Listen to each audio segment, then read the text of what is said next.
Всем привет, с вами Димон, и в этом видео я хочу представить вам свой мини-мод Son of Mars Campaign, что в просторечии компания Сыны Марса, и который я сделал в двух вариантах.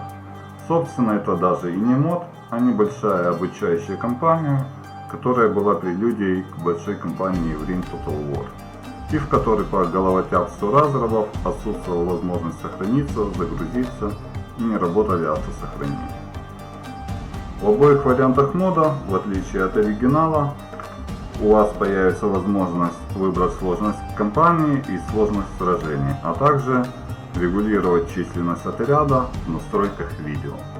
Сам мод можно будет запустить в режиме обычной провинциальной кампании. И первый вариант мода, который я назвал Son of Mars Campaign, компания Сыны Марса, представляет собой полностью точную копию пролога Сыны Марса, в котором теперь есть возможность сохранить и загрузить игру. И сейчас я наглядно покажу вам, как мне удалось это сделать. Как-то однажды на сайте Imperial я увидел инфу, что пока работает скрипт, сохранение и загрузки не работают. Но поначалу я не придал этой информации никакого значения, так как я не программист и в скриптах не бум-бум. Но вот совсем недавно, при релизе своего мини-мода Big Empire, я вновь вспомнил об этой информации и подумал, а что если попробовать посмотреть, что же все-таки не так в этом скрипте, и попытаться саморучно исправить тот баг, который нам не давал сохраняться и загружаться в прологе. И на свою удачу я сразу нашел, в чем причина.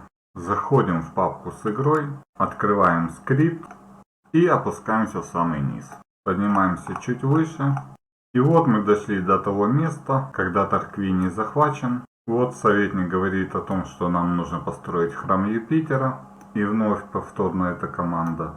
Далее советник говорит нам построить дороги, после чего советник говорит о том, что нам необходимо набрать 4 отряда городской стражи. Далее идет задание Сената захватить Бавиан. Идет команда о том, как правильно использовать осадное оружие при захвате города Бавиан. А следующая подсказка советника говорит нам о том, что прежде чем захватывать город Тарант, нам нужно для начала урегулировать порядок в городе Бавиан. А далее идет команда об окончании скрипта.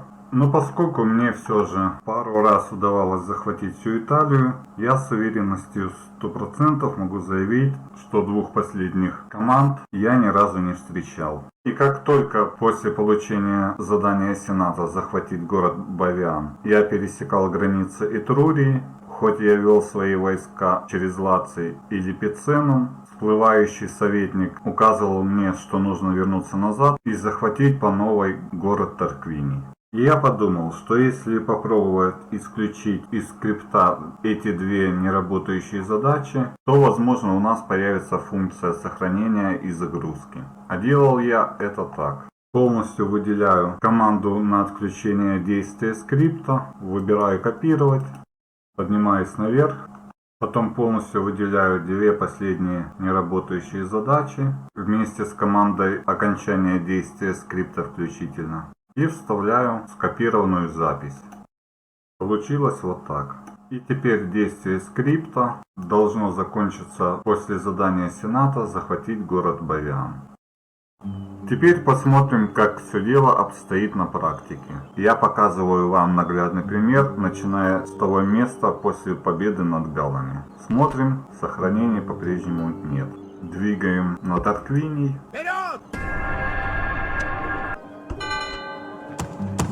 Получаем задание Сената захватить Тарквиний.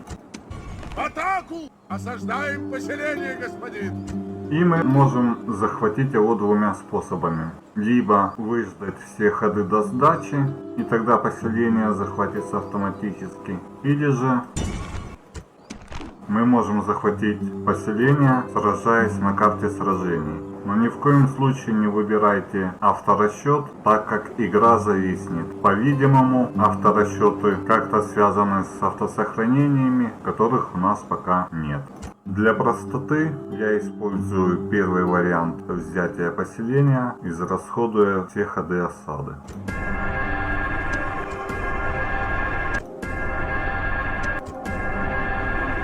Делаем последний ход и захватываем Тарквини.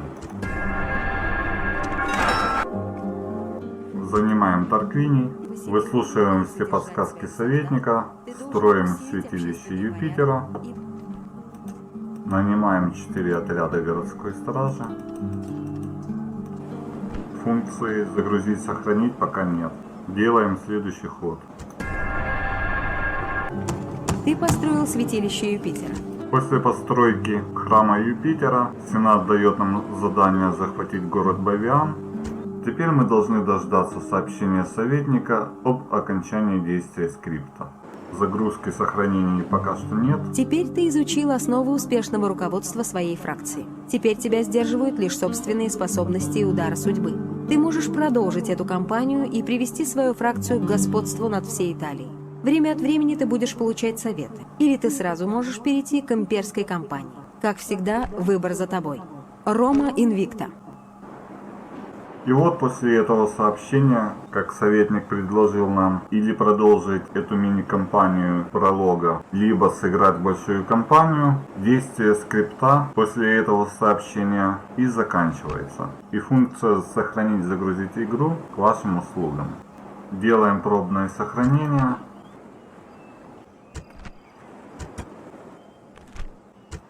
Смотрим автосохранение внизу. Делаем следующий ход. Идем в загрузочный экран. Смотрим, автосохранение переместилось наверх. Это означает, что оно работает. Пробуем его загрузить.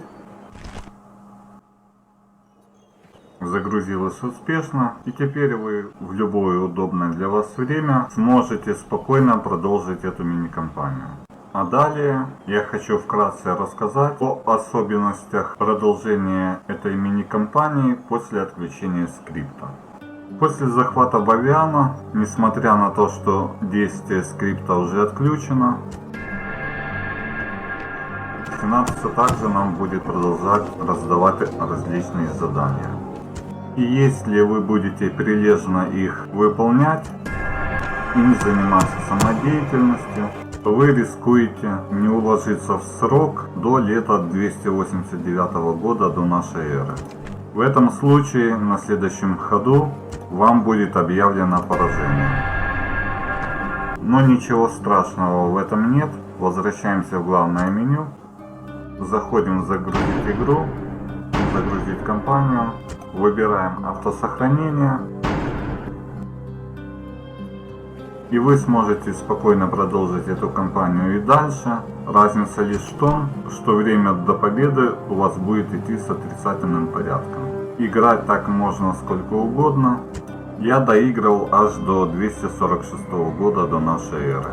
А после того, как популярность в народе вырастет у вас до предела, вы даже сможете объявить войну Сципионом или Сенату. Господин! Атаковать врага! Осаждаем поселение, господин! Поселение в осаде, господин! После чего, собравшись со своими силами, вы даже сможете захватить сам Рим. Победа! А когда вы победите всех своих соперников, вас ждет счастливый финал. Победа! Это римская земля! Во втором варианте мода, который я назвал Sons of Mers All Faction, вам будут доступны все 6 базовых фракций: Юлии, Сципионы, Сенат, Галлы, Греки, Фракийцы, а также я на свое усмотрение добавил еще 3 фракции: Македония, Карфаген и Дакия. Из особенностей могу отметить то, что чтобы реализовать Юлиев, мне пришлось отрезать от Лация небольшой кусочек и добавить город Велитры, в котором я установил самое минимальное количество населения. А также разместил гарнизон, состоящий из юнитов, который нам добавляется по скрипту в сынах Марса. Также я разместил 3 армии, Галлов, Юлиев и Сената, чтобы смоделировать первую битву у моста. Если играть, к примеру, за Юлиев, то, как мы видим, расположение войск довольно близко к оригинальной битве у моста. Но у Сената и Галлов совсем другие локации. Путем долгих проб и ошибок, благодаря смекалке и кое-какой хитрости, мне удалось между Юлиями, Сенатом и Сципионами создать суперсоюз. И теперь в этом мини-моде Сенат все так же раздает нам задания. Первое задание, конечно же, взять поселение Тарквини. Сципионам же я дал первое задание захватить Салону. Так как в прологе «Сыны Марса» Сципионы первым делом всегда пытаются захватить Салону. Помимо 3 базовых фракций, галлов, греков и фракийцев, как я уже ранее сказал, я добавил 3 фракции: Карфаген, забрал у греков Аполлонию, отдав их македонцам, а также добавил Дакию, которые выступают вместо иллирийцев. На этом у меня все. Всем спасибо за просмотр. Пока-пока. Скоро начнется битва. Готовься защищать Рим от варварской орды.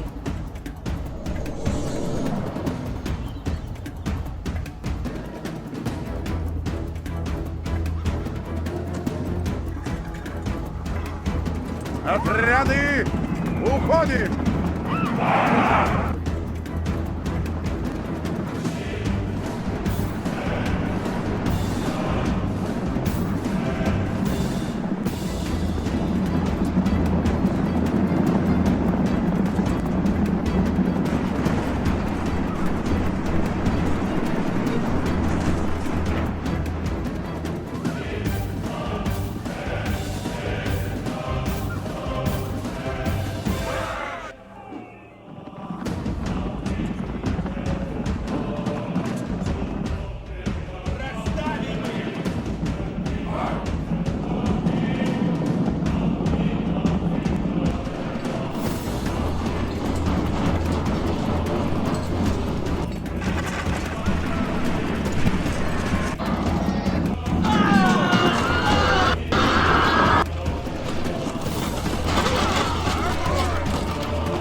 Теперь вы готовы атаковать врага. Передвиньте своих триариев.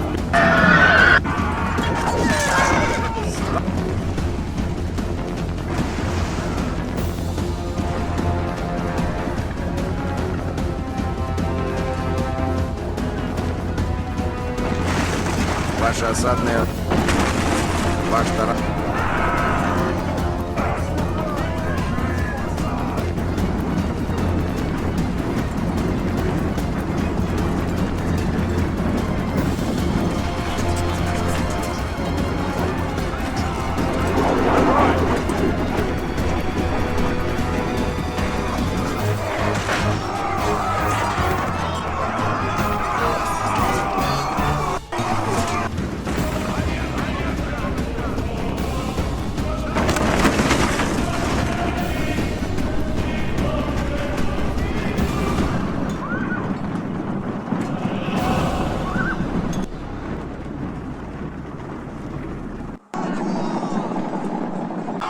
Рим будет потрясен этой победой.